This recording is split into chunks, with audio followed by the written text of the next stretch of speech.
Hello, everyone. Welcome to our summer webinar series. This is the third session in our CodeHS webinar summer series. That was a lot of S's so far this year. And I am so excited to be here with you with our fabulous teacher trainer, Paula, who's going to be talking to the group today about teaching our JavaScript Corgi course. And so we are so excited to have you with us. We're going to wait just a few more seconds to get started while we still have some folks joining the group. And I also need to give you all access to the chat. So we will have both the chat open and the Q&A. But if we do that, then I'm going to ask us to be very careful about what we're putting into each of those channels. So in the chat, at the bottom of your Zoom screen, go ahead and find the chat. And I'd love for you to introduce yourself while we're gathering and folks are still joining. So please tell us where you're at, where you're coming from today, visiting us here at CodeHS in the chat. And then when we start the Q&A, what I'll ask is that any questions you have about CodeHS, our curriculum, our tools and platform, any questions you have, please put those in the Q&A. This allows us to not lose your fabulous questions because I hope that our chat is very busy this session. I hope that you are sharing your ideas alongside Paula's stories and advice. So please, please, please feel free to interact in the chat, keep the conversation flowing. But if you have questions, use the Q&A because then everybody can see your questions, including Allison and I, and we can answer those or kind of pop them up to Paula to answer live in the session. And we don't want to lose those fantastic questions. So again, welcome everyone. This is Getting Started Teaching JavaScript. If you would like access to the slide deck, there is a little URL down there at the bottom of Paula's screen, codehs.com/getting-started-js. So if you would like to follow along with Paula on her screen, she's going to be using the slides and showing you some things on the CodeHS platform. So you are certainly welcome to just follow along for now.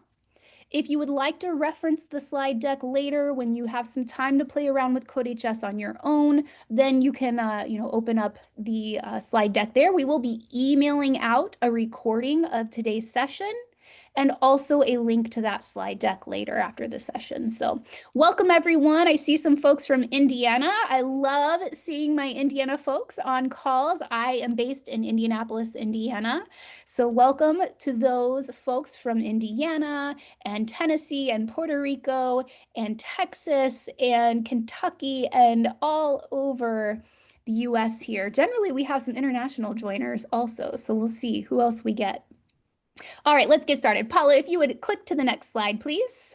My name is Stephanie Bennett. I'm a professional development specialist here at CodeHS, but today you're going to be hearing from Paula Medina, who is still teaching JavaScript and still enjoying it. Paula, welcome.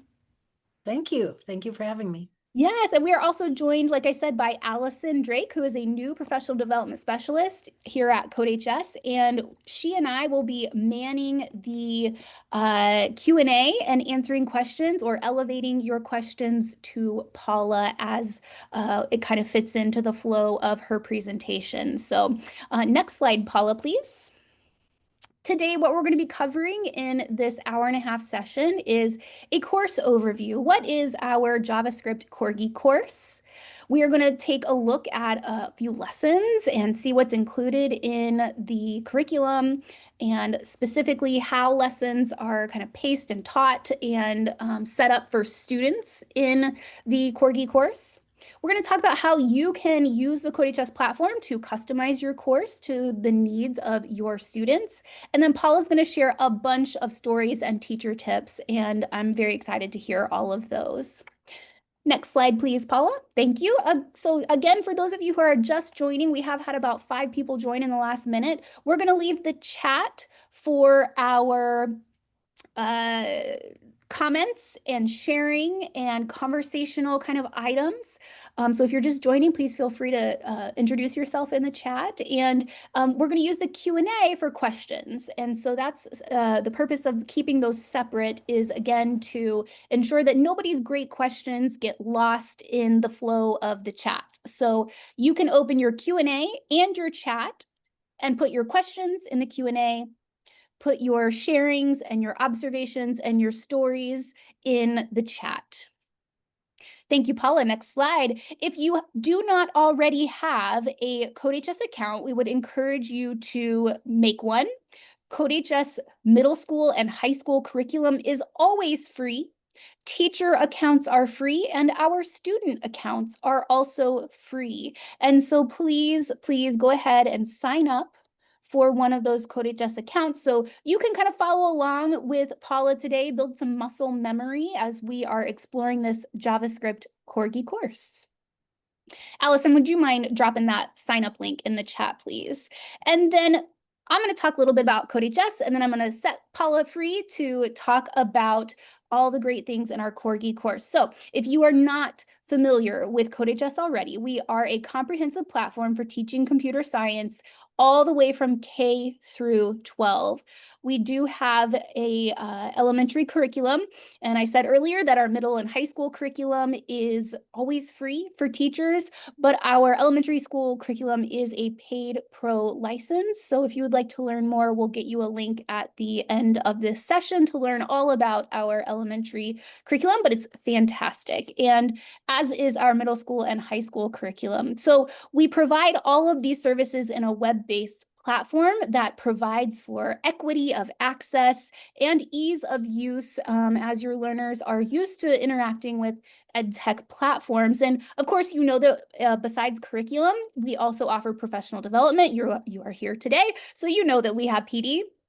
And all of this curriculum is housed online along with our tools and resources. And Paula, if you'll click to the next slide, I will talk a little bit more about those tools and features that we offer to computer science teachers in the hopes that we can make your teaching as efficient as possible so that you can focus on what's most important in your classroom, which are your learners, right? So we're going to provide those LMS features that you're familiar with, like chatting with students, posting messages to your courses and classes, allowing for some progress monitoring and feedback with students, and even with our pro tools, allow for grading and also academic integrity features, lots and lots of tools that we're providing in the hopes, again, that teachers are finding it a very efficient tool, a very strong tool to enhance their computer science teaching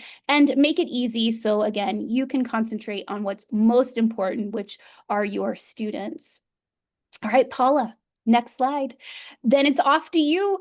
And please let us know if you have any questions in the Q&A and keep sharing in the chat. Thanks, folks. Well, thank you. Hello, everyone. I'm Paula Medina. I've been teaching 10 years now. I retired from an IT profession for 100 years. And then I decided I wanted to give back. I now have a certification in math and computer science. At Brian McMahon High School, I work in Norwalk, Connecticut. It is an inner urban city school. And I started teaching math here. And then the person who taught computer science retired. And my boss said, "Hey, I saw your resume. I need you to teach computer science." So I said, "Great. How do we do it?" And they were pretty much old school, download an IDE and paper assignments, maybe one program a week. And I said, "No, I'm not teaching like that. That was even outdated for me." And so what I did was I built a program the first year, and I said, I went to a conference and I think it was Jeremy that actually presented CodeHS. And I said, that is the way to learn. And so I brought it back. We used the free version. And I said, well, I don't know JavaScript. I mean, I didn't use it. So the secretary in our department and me, we learned it together. We learned Carol, we went through everything. And that's what I've been using for the last, I guess, 6.5 years. But what was important to me was that everyone had access. It used to be just the kids good in math were taking it. He had maybe 15 students. And right now we have over 350 students working on CodeHS in our school. And my belief is everyone can learn how to think logically and use this platform to learn how to code. So we've built, and the principal is very, very supportive. And so our belief system is include everyone. Try to get everyone to take a computer science class.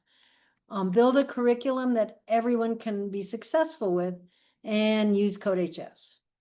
And for us, it's worked. I've only been on the pro version for 1 year. So if your schools aren't supporting you with that, I don't worry about it. CodeHS is great, pro or free. Pro is better, but free is good. So we teach JavaScript. We teach it in 1 semester. And then the second semester is the advanced part. So basically we split it in half. And then the kids can either choose APA, they'll go into APA, and then they go into AP Principles, which is I've changed that course where it's just advanced Java. So the kids can have 2 years of AP. This year I had two sections of APA and 1 section of Principles. So I think it's working. We're attracting kids, and we've adopted Carol as our mascot. It's actually quite fun, I think. Here's the breakdown. I use the Corgi. How long has that been out? 2 years maybe now? Yeah. Yeah, and you start with Carol the dog, teaching the dog how to do things. The kids love it, but I make sure I switch it up just a little bit so they don't copy off the internet. Carol challenges. You'll see that they have a basic Carol the dog. You learn for loops, while loops. What else do you learn? That's important. For loops, while loops, and then just functions, how to organize your code so that when they get out of the Carol part, they can actually just ease into actual JavaScript programming. The Carol challenges are wonderful. Some are very, very complex. So not all my students will do all the challenges. When I get to that unit, I'll say, okay, 3 out of the 5, because some of the other kids might have already completed them. So I try to scaffold it that way. And then you go into JavaScript basics, they learn variables. And if some of you don't know JavaScript, don't worry about it. You'll do the problems with the kids. And I think that's the most important thing that I learned. I had to get over, I don't have to know everything. And I've been teaching it for 6.5 years, and they still come up with crazy ways to do it that I find very interesting and enjoyable. So I hope we have to get over our fear of being wrong, because we will be wrong when it comes to coding. Every day we'll be wrong. And then the great part I like about Corgi, how do you say that? Is that right? Corgi, is the canvas and graphics. I mean, we make pictures, we add sound, we have animation, and the kids love it. And then again, there's always a challenge. So you can keep all levels of students active in your class. And that helps me as a teacher, because I can talk to one advanced student and maybe enjoy it. Because how many times can I correct a for loop, right? But once I've corrected, maybe her helped on an advanced project, I can go back and I'm refreshed. So I kind of enjoy that, because I really try to make it where we get smiles instead of frowns, but everybody frowns in coding, right? I think I've covered this a little bit, maybe. So they break it up. They have controls. That's your if else. And then they have more advanced, like if, else. And I try to I'm more of a function person. I try to break it up into modules, and I teach them that, let's say you're building a module that does, I try to keep it one purpose. And I try to help them, once you test and code this, you can forget about it. All you got to do is call it. So I try to get them in that mind frame so that they're not saying, oh, it's too much, it's too much. Every little piece is a little piece. And then challenges. Animation is great. I find my advanced students, because you'll have some that could finish the whole course in 2 months. Then I say, okay, go work on animation. I don't know it. I said, yeah, Unit 8, go ahead, try it. And all of a sudden we had one kid do it. And then the other kids were saying, oh, he's the Michael Jordan of CS1. And I'm like, yeah. And then he just started working faster, and then they'd go talk. It was great. Let's see, the same deal. And then at the end of the unit, at the end of the course, you have projects. And that's what we teach in our CS2 class, the second semester. But there's so much in here, and just, you don't have to use it all. Use what's appropriate for your class. Some of your classes move slower, some of them move faster. And we have to be able to kind of figure out which kids are in which side or on the spectrum. Are they super fast or medium fast or getting to be fast? And just kind of don't get locked in where they all have to do it and they all have to do it right. Because I know that isn't how coding works. We all break through at different times. And then you can make up assignments. If you don't like what's there, and I do mean make up, because sometimes I'll look at the work maybe before the class, depending on when your prep is, right? And I'll say, oh, they really didn't get this. And then they walk in and I'll just have a simple do now. Make Carol do this, this, and this. Or I'll ask a student, we had trouble with for loops. Can you make up a do now? So I try to do that a lot just to keep it moving. But also you can add it to your course. I tend not to do that because we use Google Classroom.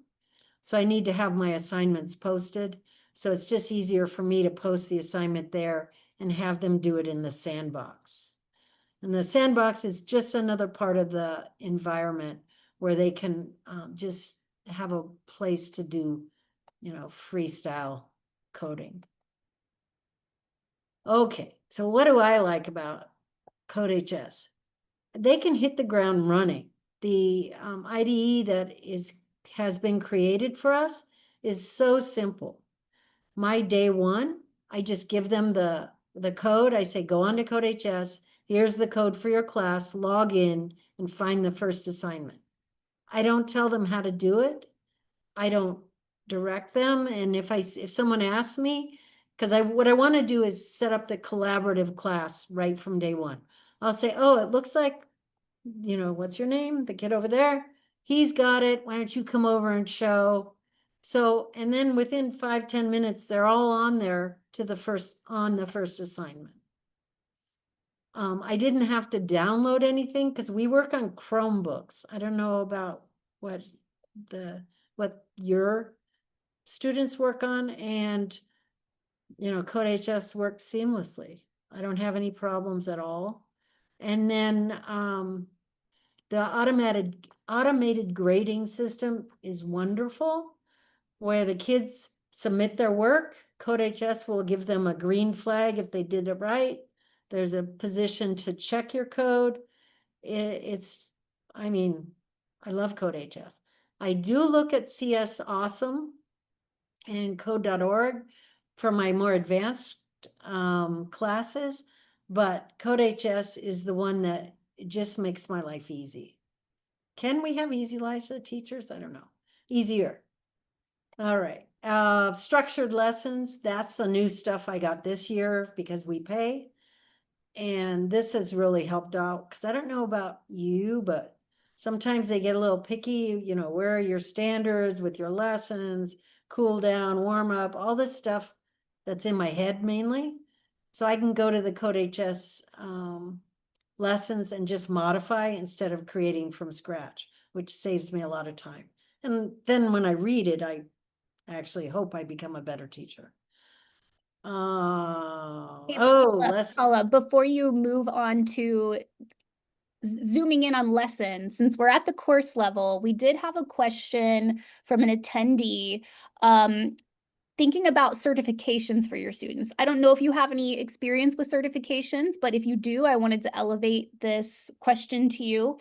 What are other, well, okay, first, let me back up. We know we have CodeHS certifications. We have a JavaScript level 1 certification that CodeHS offers, and it is recognized in a couple states. And we're working, all the time to get more sort of industry recognition and state level recognition for our certification exams.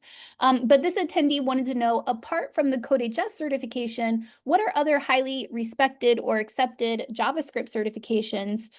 Could we make a list of the most authoritative or accepted? Oh, I have no idea. Okay, All I well, know we'll is, pass it off to the chat then if yeah, anybody knows. but I have to thank CodeHS because they actually sponsored us. They gave us a big CodeHS flag because we go to competitions, and they gave us 10 free tests that we've been giving out to our students. And I think we've used 5 of them where they're certified with JavaScript now. And the kids really enjoyed those. So, but I don't know of any others. We also work with Lockheed Martin because they have the national competitions.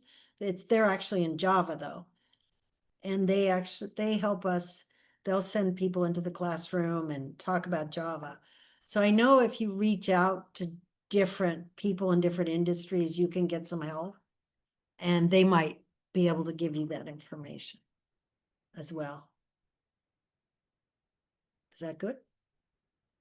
Okay. So this is the part I like.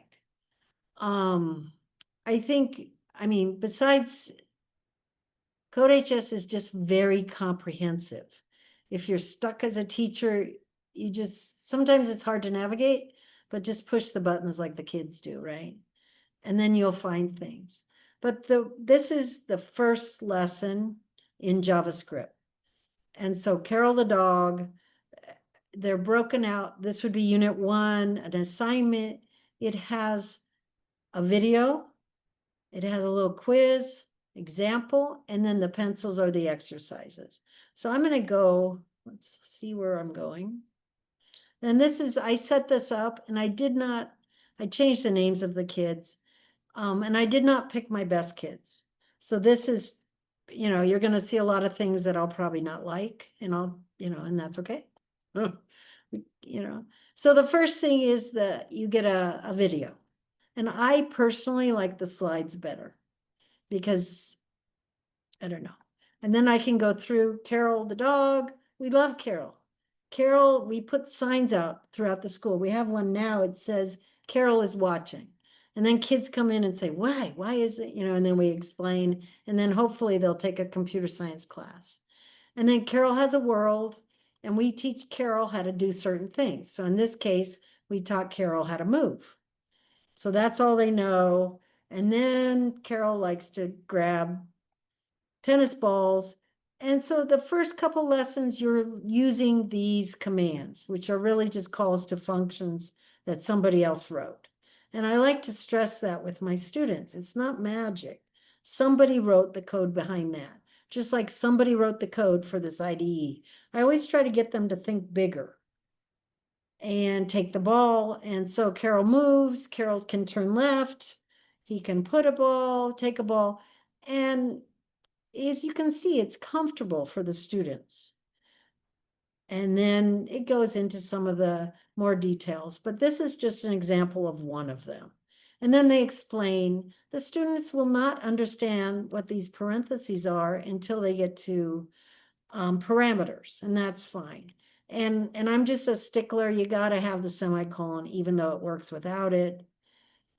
And I love the way they present. I know I'm sounding like I'm getting paid big bucks for this, but I mean, it really, I don't know. I just love CodeHS. Okay, so here Carol's This is where Carol is. This is where Carol has to end. And I try to get the kids, I go, what's the difference? And that'll be a challenge, right? Well, how does Carol get here? Okay, move, move, put, move, move. I said, pretty simple, right? And then I have them walk around the classroom. I'll say, take this and do this. Tell me what you have to do, and so that they understand each step has to be written out. And so that is the video. Now I want to go back. Oh, I'm in my class. Oh, no, I'm not. I gotta go back. Sorry. I gotta go back. Sorry. This is how I teach as well. We can't be perfect. I want to go. Well, I guess I'm in it. Never mind. The quiz, I don't care if they do that, so I'm not going to show that. But depending on your school, we're an urban school, so I really want to keep them engaged at all times. And I mean urban meaning we have fights in the hallway. We have students that may not be able to get here on time. So whenever I'm in the class, I want to make sure that it's some topic that engages them and keeps them moving. So I always say, look at the examples, move the dog.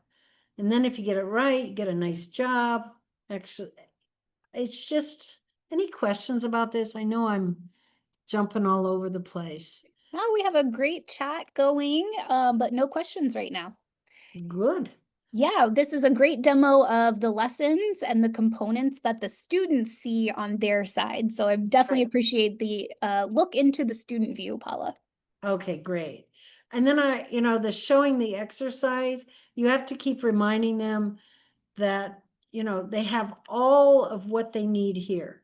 They have all the commands, everything they need. So I try not to answer specifically when they ask questions. I'll say, well, did you look in Docs? And Docs is just online documentation, because they'll always type in turn left with a lowercase L. And it's not working. I go, oh, I can't remember. Let's look at Docs. Because I'm always trying to reinforce that they can find the answer. And let's look at a harder one. So, and then once they get it, let me see if this kid, let's see, short stack. So I introduced the use of functions immediately, because for one thing, because we know all these answers are on the internet, and I'm a big stickler, don't cheat. So if I say main has to be at the bottom, function main at the top, start and end, they're always going to mess up the curly brackets, but I always start them early on this so that if they want to copy off the internet, it's going to look different. So that's one thing I do. And check code, that's a good one.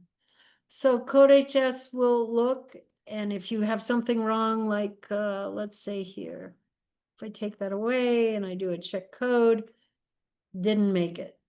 The assignment was wrong. I go to assignment. I go, oh, that's what it's supposed to look like. And then I go, oh, run it, run. And it didn't look like this, a little more details. So what I really tried to break the habit early, because the kids will go, I don't know how to do this. And I'm like, coding is, nobody knows how to do it until you get it right. You get it right, you feel like a genius. Until that point, you feel like a loser. I go, but that's coding. And so the people who can get past those feelings of not being able to do it are the ones that do a great job. And I try to reinforce that. So let's look at this one. And look how beautiful that is. I mean, it makes you proud to be a teacher. Look at the indentation. This must be the good student. I picked two. They're all good, don't get me wrong, but some are a little better than others in coding. They're all great people. So, and I stress the indentation because they don't understand. And I keep saying, it's so much easier to debug. Look, I know the while started here and ended here. It started here and ended here. I know the function ends, because they're always losing their curly brackets. And then if they don't get it, and then I just say no points, unless it's indented correctly, no points. And then all of a sudden they're like, yeah, it works. And you can slow it down. I don't know if this is too basic. Let me know, yell at me, tell me to speed it up if you want. I love this, and then you can actually, oh, I'm just covered by this. I think if I move the faces away, there we go. If I go, you can run it, you can forward fast, well, let's reset. You can make it move fast. You can, slow it down, you can go slowly. And that way they can walk through their code and find the exact position of where their problem is. So all these tools really make it hard not to learn if you want to. And then all the, the little cheat sheet over here. Nothing better in my estimation. Let's go look at a different student. Oh, I don't know about Susan, how good she was. These are fake names. Oh, didn't do it. Let's see, how far did Susan get? And then you see I'm clicking on the unit and then it opens up to the exercises. Let's see. No, Susan didn't do that. How about here? Oh, I should have known. It's yellow. It told me that. It was yelling at me. Don't open me. She didn't do it. Mario. Let's see what this one is. And so what I would tell her is, and I also teach for loops early. So when they get to this point, because so Carol goes up, he grabs the circles, and I allow them to do it differently than what was described in the directions. As long as it turns green, blue, and you have, where's this function main? Function main on the top, function main on the top, then you're good. And so what I usually do at this point, I'll say, oh, look, you got 3 things, put in a for loop, and then I'll teach them for loops. So I like to do things early so they can do it in a simple way. And all you have to do is you go to docs, you find a for loop, you go into here, loops, go to for loop, and there it is. And they say, well, we don't know. I said, I don't know either. Copy it. Bring this over, change the count, put a number, count. What do you think count is? I go, a loop is doing things repetitively. You need a number. And then we stumble through and then they're all happy. So I try to kind of judge what they need to learn at whatever point. I don't get stuck with CodeHS says they have to move at this pace. I don't even listen to CodeHS on that. Sorry, CodeHS. No, this is wonderful. Like you are meeting the needs of your students, right? And you are pacing your students as they're ready. And I think this is all fantastic advice on how you are using the platform to best effect with your students. So I love this sharing. Okay, good. Yay.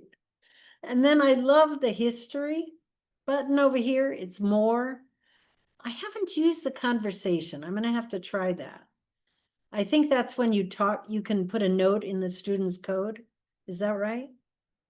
This conversation? Yeah, so it's a feedback tool. So you could type a message to a student and they could ask you for help using that conversations tab. You do have the ability to like edit student code and then push those changes to the student, but that would be different than that conversation tab. Oh, okay. So the way my room is set up, I have a huge room and I have tables that you could write on. And so I'm always wandering around looking at their code. And I think that helps too, because I don't know, I think it helps. So here's the history. So you can actually see how they built their program. Let's see, I'm going the right way. Yeah. So, and it'll just show me how the code changes. And then if they do copy, these are pretty early, so they're not copying. It'll say pasted code. So that helps, I think, with the cheating. And they will cheat. And then I always remind them, the more cheating I catch, the more paper tests I'm going to give. because after each little unit in any section, I'll say, okay, tomorrow we're gonna have a paper test. You're gonna have to make Carol do something and write it on paper. And I think that helps them try to remember what I'm trying to teach, I think. So I think I'll go back to the slides, but you'll really enjoy the Carol part of the class. And the kids enjoy it as well. And so that was my Carol part. And then I have a lot of discussion questions that I try to, well, how can we make our code more readable? And I try to do some high level questions and keep it pretty, and then I use student examples. I'll say, oh, Susan did this. So let's look at Susan's code. And anybody having any trouble, let's show that code so that they get used to helping each other out. And I think that works well. So now I'm going to go to one of CodeHS's lessons that will really save you a lot of time and give you things to think about. So they share objectives with you, which are wonderful. All the activities, and it's all in one place. Sometimes CodeHS has so many different things you can go through that you can actually get confused and lost. And this is one of the things I really loved when I convinced the principal to pay for it. Because if there's a lesson I'm having trouble with, it's all here. I can see, oh, here are the objectives. Okay, this is what they're going to do. I can actually print out the quizzes. I can print the slides. I can post the slides because we have to have everything in Google Classroom. And then all the solutions. If you're just learning JavaScript, maybe you stay away from the solutions and let the kids come up with their solutions. You come up with yours. I found that helped me learn the fastest is if I just did it myself and then thought about it. I mean, of course, towards the end of the course, you need to look at the solutions. There isn't enough time to do much else. But in the early days, try to do it yourself. The problem guides, some people like them. I'm not a big fan, but I'm sure, let's see what this says. So, and this is pretty basic at this point. Again, I shouldn't say I'm not a big fan. I'm not a fan at the earlier stage. Later stages I am. There, that's better. But it does give you just context. And I think we all get, and I still do, especially in my Java classes, we all want to do what's best. We want them to learn as fast as possible. And I sometimes feel that I'm not performing at my best.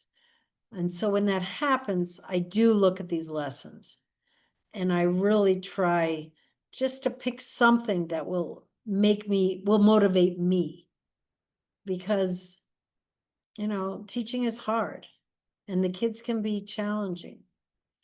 So that's kind of what I use it for. Let's look at and a lot of times, like let's see what this does.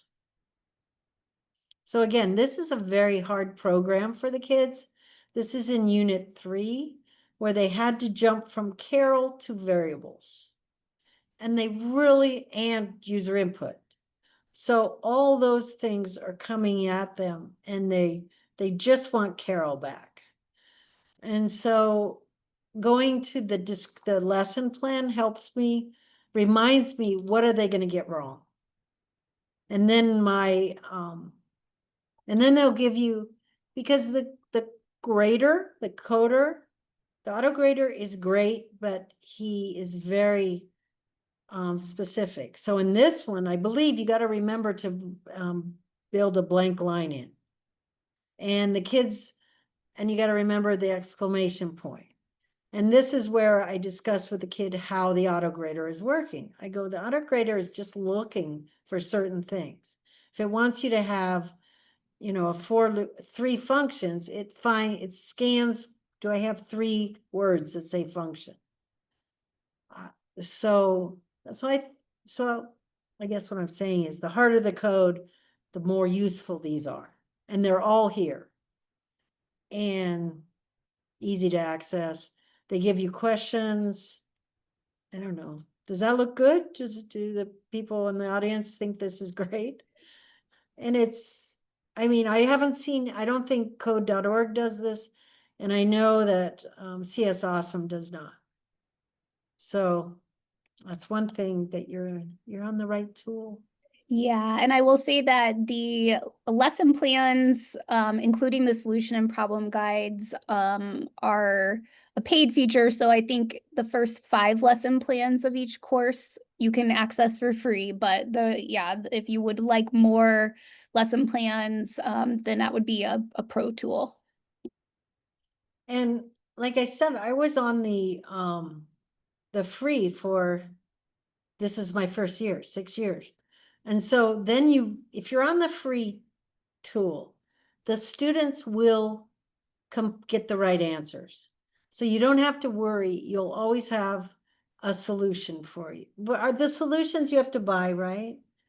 They're not, or does everybody have the solutions No, now? the auto grade, I mean the auto grader piece is free. So the students will get feedback on their submissions when there's an auto grader available. But the view you're showing of the problem guides are a pro feature because they're in the lesson plan documents. Oh, okay, so they can't go to Toolbox. Can they go here and find lesson plans, assignments? So we don't have answer key here, right? Mm-hmm. Okay. Yeah, so it does make it harder when you're on the free version, but you'll always have a student come up with the solution.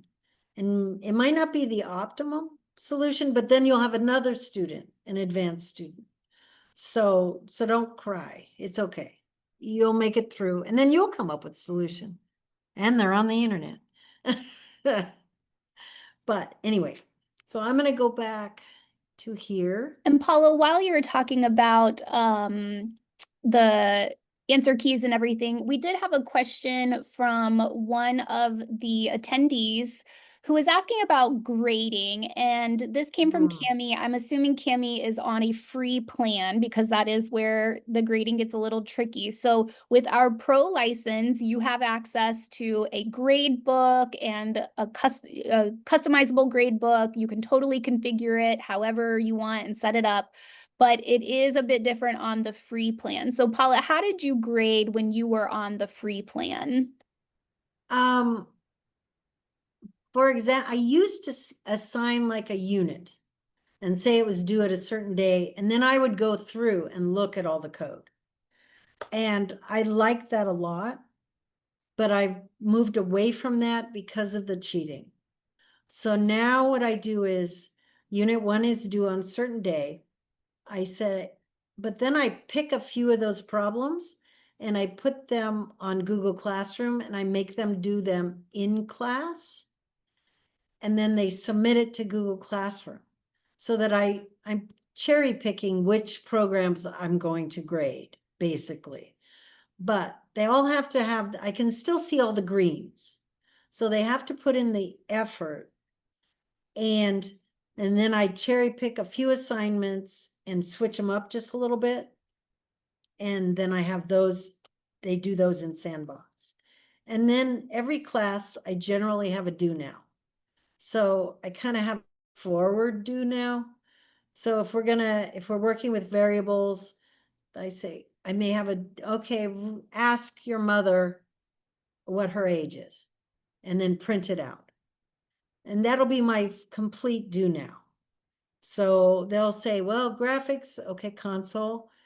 And then we don't know how to do that yet. Go to docs. And then I grade them on that because sometimes that's what they need to keep motivated, that grade. And then I give paper tests where pretty much I create assignments that are very similar to the unit, what CodeHS has, but they have to write it out. And that's pretty much what I do. Okay. And then kind of a second part to Cammie's question, she was asking if you lock lessons and only let them have access to a certain amount at a certain time. And on our pro license, you do have the ability to configure student access to lessons and to what work they see that's available and also what they can click into to actually work in. But that is part of our pro license. So Paula, how did you kind of weigh that access piece and what students could actually click into and work on when you were a free I don't lock anything. Okay. I want my enthusiastic students to run as fast as and do whatever they want, meaning, of course, in order. I just have seen no need to keep the class as a group. I mean, they are as a group for the testing, but if somebody wants to do all the work and finish the whole class in a semester, please do it. But getting back to your first part of that question, another tool I love is the coding activity log. It shows you exactly when they were logged on to CodeHS and how many activities they completed. Because sometimes kids will say, I worked on it all weekend. And I'll say, okay, just a minute, let me look. I'll say, when did you work on it? Well, maybe I looked at it Thursday, and then I'll say, and this kind of keeps them a little bit honest. Sometimes I need to do that with my students, but I don't lock down anything. I want them to do more. And I've had kids who say, okay, I've done enough. I've gone through Unit 8. I want to learn something else. And I'll put them on a different class. I'll say, why don't you go look at Python? Why don't you go look at SQL? Because those are the kids that are going to pick it up without you. So why limit them? That's kind of what but I do have a must have this done by this date. So kind of have. Yeah, I love that approach. And we do have teachers, who use our platform in completely asynchronous environments, virtual environments, and all of their students are in a different spot in the curriculum, all working on different things. And so that's kind of like one end of the CodeHS use spectrum. And the other end is where we have teachers who are, all the students are, instruction is very teacher led. All of the students are on the same page at the same time, learning the same things, and teachers are facilitating debates and discussions and all kinds of in-class activity to keep students kind of engaged in the same spot at the same time. And then we have use cases everywhere in between. And so I love that CodeHS is a solution for so many different types of classrooms and teacher personalities and student personalities. So I appreciate you sharing how you run it, Paula. Yeah, basically, and I have whiteboard tables. So sometimes I'll just make them work in teams, writing the code on the table. And then I say, okay, go to Sandbox. Do nows really to help students arrive to class on time. That helps. And to get them going. And then we have students will create challenges. I think this is a student project that I really love. I hope so. Yes. So one of the big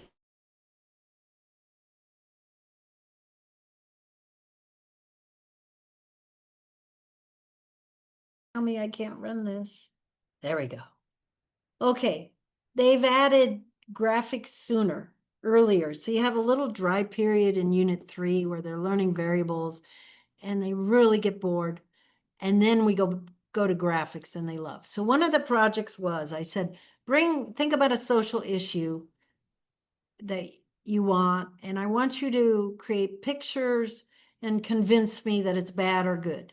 So this student, do you vape or smoke? So he did user input, we put a yes, and then he created this slideshow.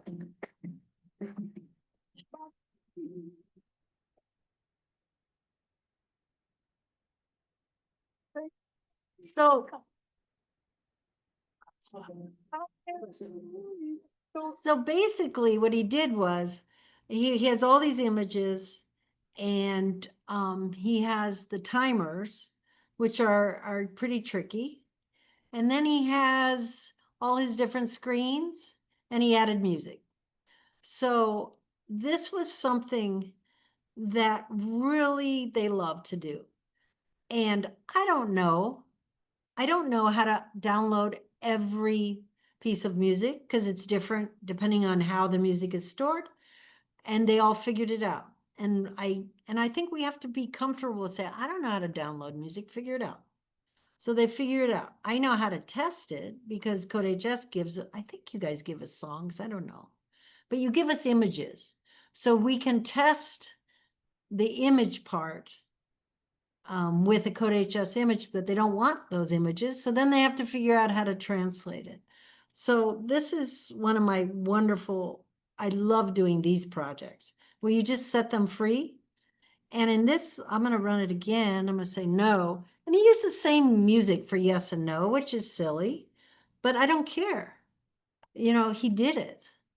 And I think I'm getting better at saying I don't care in a good way, where, hey, you know, and then they started, oh, my music's better than your music. And then the class is happy. And then you'll see that he changed, I don't know, he changed what he changed, because I said, well, it's got to be different, because otherwise you didn't get the FLs. And this, we hadn't gotten over the animation. But there's a beautiful example in CodeHS that shows a ball rolling across. So this kid has mastered taking a piece of code and inserting it into his code.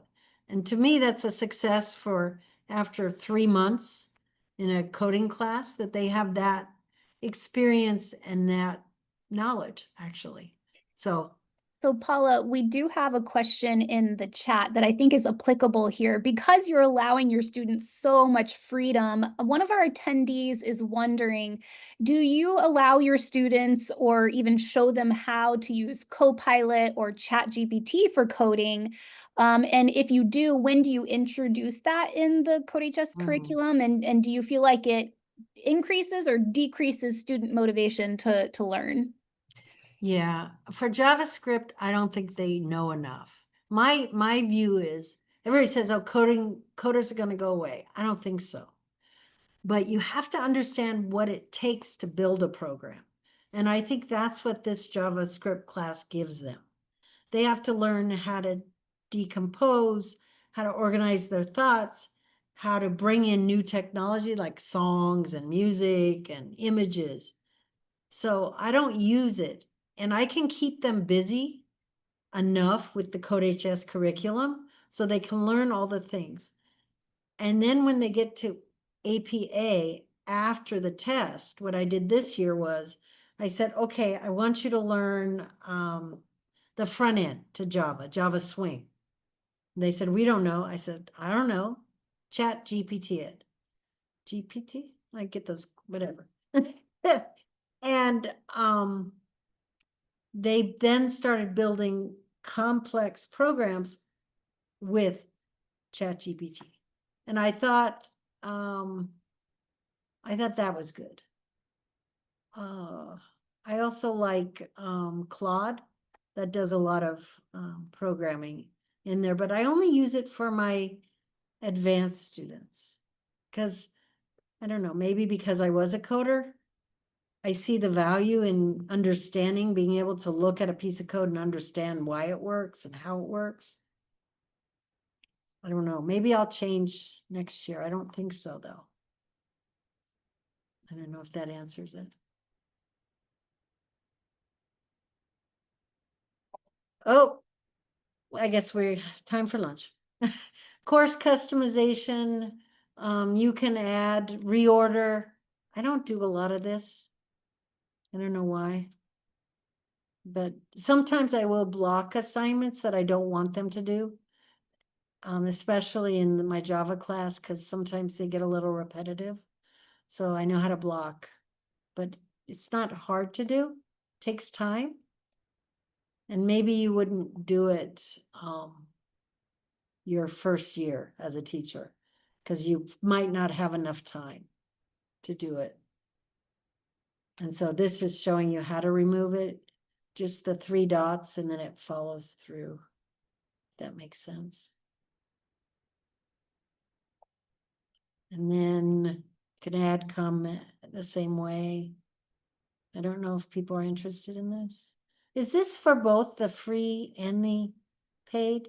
Yeah, you can customize curriculum if you are on a free plan, and you can customize it using any of our pre-made CodeHS content, which is what you're showing here from our project catalog or from our career center. You can add in any of that content very easily just using the add button there and navigating through the modal that will help you either add content from a different CodeHS course or the project catalog.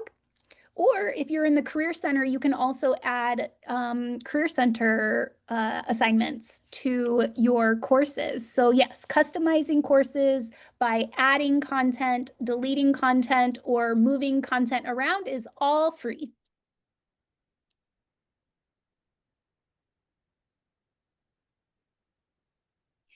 And Again, these were those supplemental materials that Paula showed at the beginning. So we do have suggested additional content for many of our courses, and you can find that at the very bottom of the assignments page for that section that you're looking for additional content for.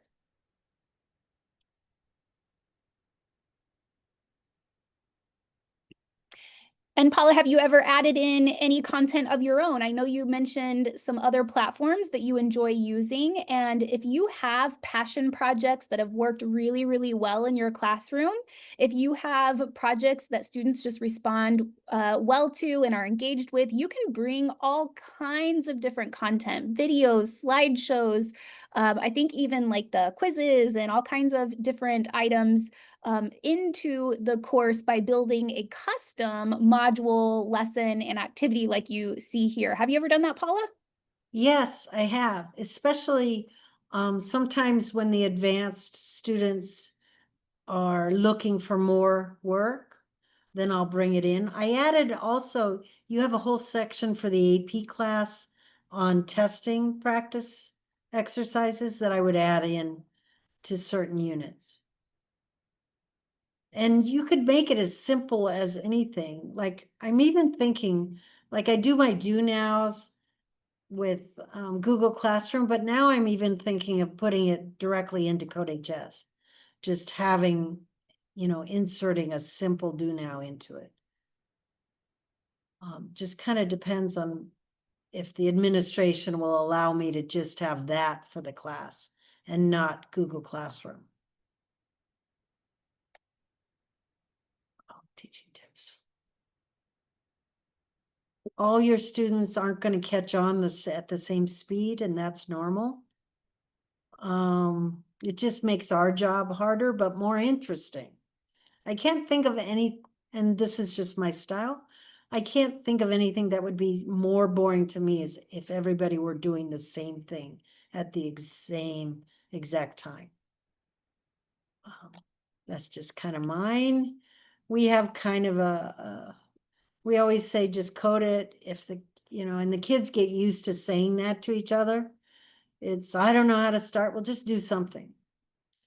But they come with fears. I just had a student Friday. I had 4 interns, and one of the interns said, Mrs. Medina, I've had you 3 years and I was scared to death, but you always made me not be afraid. And now he's going off to be a computer science major. And I think that's really important. And then I had to get rid of my own teacher fears. What if they know more than I do? Well, they all end up knowing more than you do in one little tiny space. But we're the teacher. We know what we're doing. May not know everything about the content, but we know how to teach. And that's what I keep reminding myself. And you got to be a coach. Just go, come on, let's do it. Student centered. If they want to veer off a little bit, sure. And just remember, some aren't honest. And of course, with AI, it's It's a problem. These two of my favorite students, they ran so fast, they finished the whole curriculum in one, for APA, for Java in one semester. Sometimes you get those types and it's wonderful. It's just wonderful. So that's why I have sprinters and I have distance runners. So, and I try not to, just because you're going fast doesn't mean you're the best. So when I have a distance runner who does something well, I really make an effort to show the whole class that work and to remind people it's not about where you are, it's what you're doing and the quality of your work. And I find that I always pick one student who doesn't think they're doing well, and I find something that they do really well. Like, it's amazing. Some kids are just good at finding those missing curly brackets. And I try to find that one kid and have him go around finding the missing curly brackets or the debugging something that nobody else can see. And I try to do that just so they know what they're doing and can work together. All right. And I do a lot of pre-teaching. I do the function unit 1. And I call it Medina style. And you don't get any points if it's not in Medina style. For loops, while loops, graphics, I set it up with parameters so that they can have one draw circle routine. And I know CodeHS, you have that rainbow problem. They have a rainbow problem where you have to print 7 columns of color. They're all different, but they want you to do it in 7 functions. And I say, we're not going to do that. We're going to have one function. You're going to pass the color and the X, the Y. It's just a way for me to, I use it as I teach them that. And then they'll say, oh, it's not passing the grader. I go, I know, because you're ahead of the grader. You're doing better than we're better than what CodeHS thinks we should be at this point. So I'm always trying to do a lot of that stuff. Oh, I guess I have it here. What do I have here? I always try to, for example, so these are the parameters. And they have to do some calculations, and then they have one function. And it basically does exactly what CodeHS wanted. I add a little extra. Let's see. Well, they pick their own colors. So this is just a way that you can make it your own. Let's see. I don't even know if this will pass. Oh, this would pass. Yeah. But it's completely different than what the answer key looks like. But that's just one example of how I try to keep, the ones that are running fast interested and still keep everyone happy. And then I do the same with loops. I try to add loops earlier. I like to brag about our program to the school because I get 0 money. This is the first year we have a teacher and a half, and they paid $4,000 for CodeHS first year. And we have the largest program. Now I just sound like a complainer. Largest programmer in Connecticut. But I do this, like, these were early on programs. I said, let's just go out and put them up on the wall. And you see we have Carol. And then kids will say, who's Carol? And then they're explaining their code. And I think that makes it to be a more approachable class, even for the new kids that haven't taken it yet. I love this. I have a student who had to do something in her AP Lang class, I think. So she decided to modify a famous saying. And so Carol got a little recognition in an English class. Who knew? So we try to keep it light. I think that's it for me. Have I covered all the material? Yes, you have done absolutely fantastic. And I do love this student work, bridging language arts and coding. This is just a fantastic example. Thank you so much for sharing how passionate your students have gotten about Yeah. Carol and coding. Yes, Carol is, everybody loves Carol. We have a Carol costume too that they wear, and we sing carols. They we make words to Christmas carols and about Carol.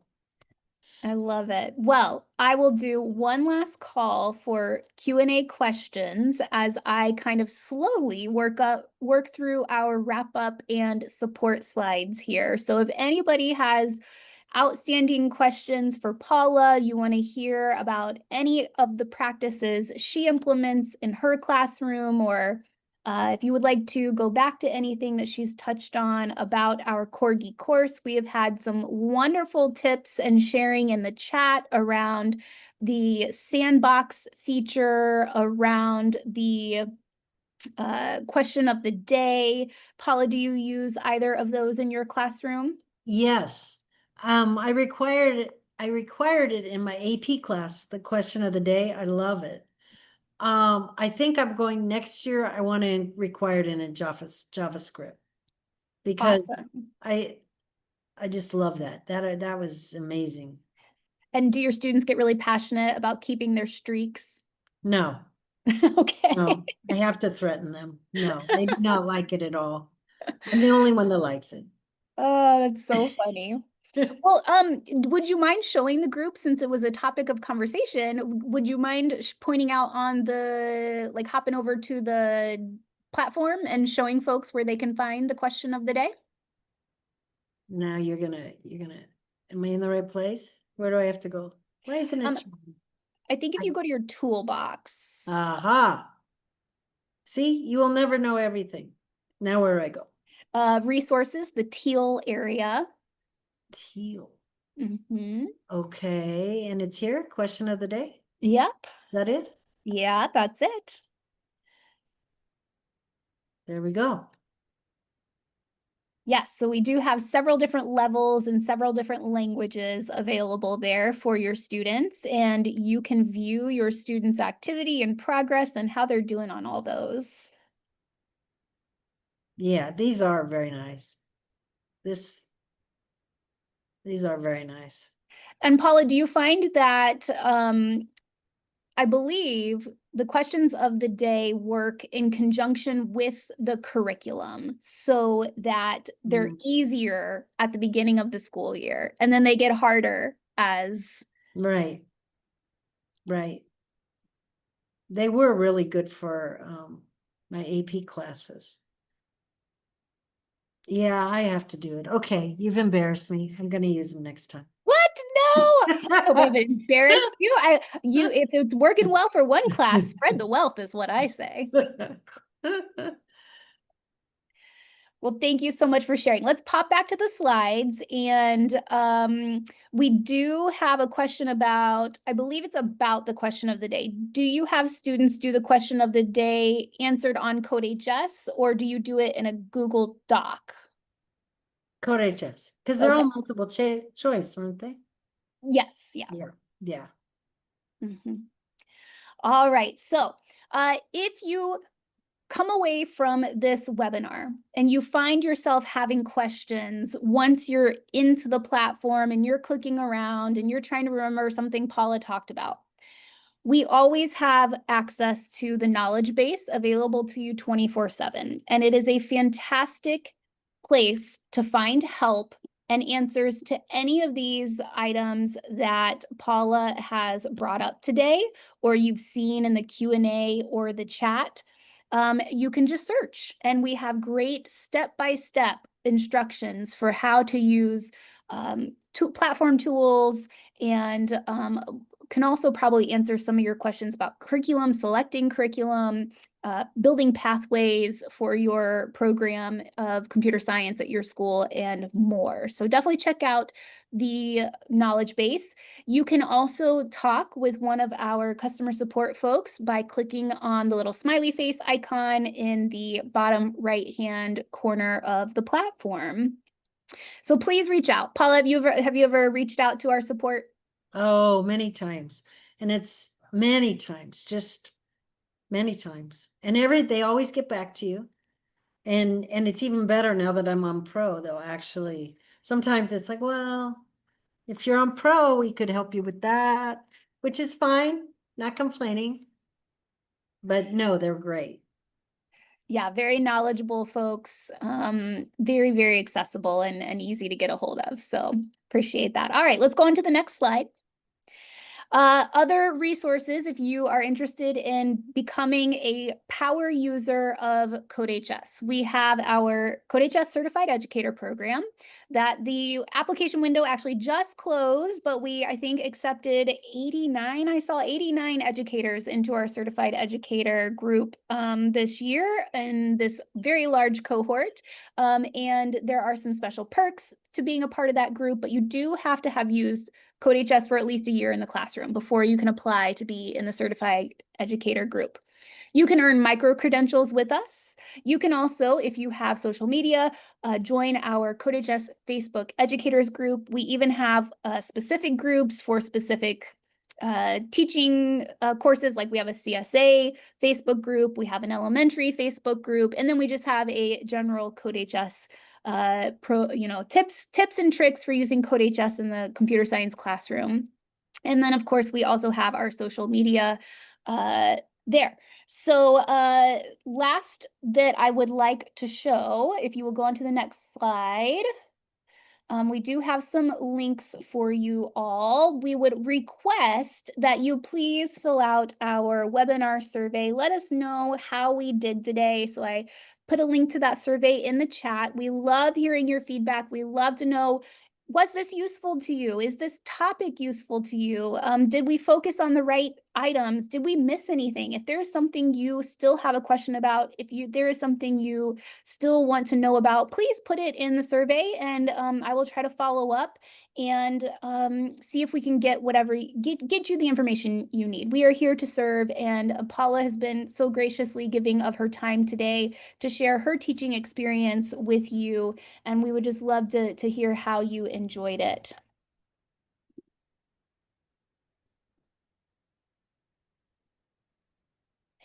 We do also like to provide you with evidence that you've been here today, in case that could be useful to you in your license renewal, or working with your administrators in your building. And so log into CodeHS first. This is very important. You need to be logged into CodeHS, and then you can click on the link that I have put in the chat, and that will just bring you to a screen that says, "Thank you for attending the webinar." And an email will follow with a certificate of completion. So make sure you're signed into CodeHS first, then click on our certificate of completion link. And finally, we would invite you, of course, to attend additional PD events this summer.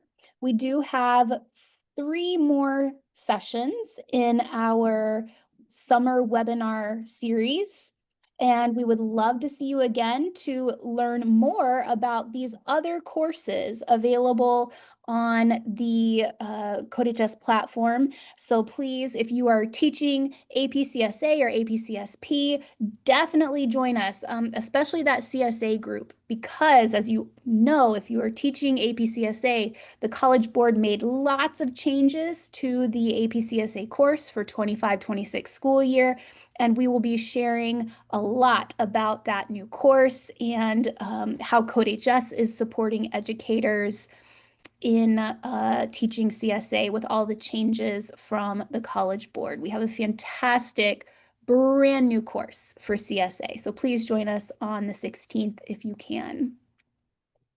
All right, I think we answered all of the questions. And so we will just leave you with a huge thank you. And if you are interested in seeing what our pro tools are about, I will put a link in the chat, codehs.com/learn more. And Paula, I can't thank you enough. You did a fantastic job. I loved seeing your pictures and hearing all of your student stories. Thank you so much for leading us through this JavaScript Corgi course today. Thank you for having me, Stephanie. It was wonderful. All right. So folks, we'll see you soon, I hope. Have a wonderful afternoon.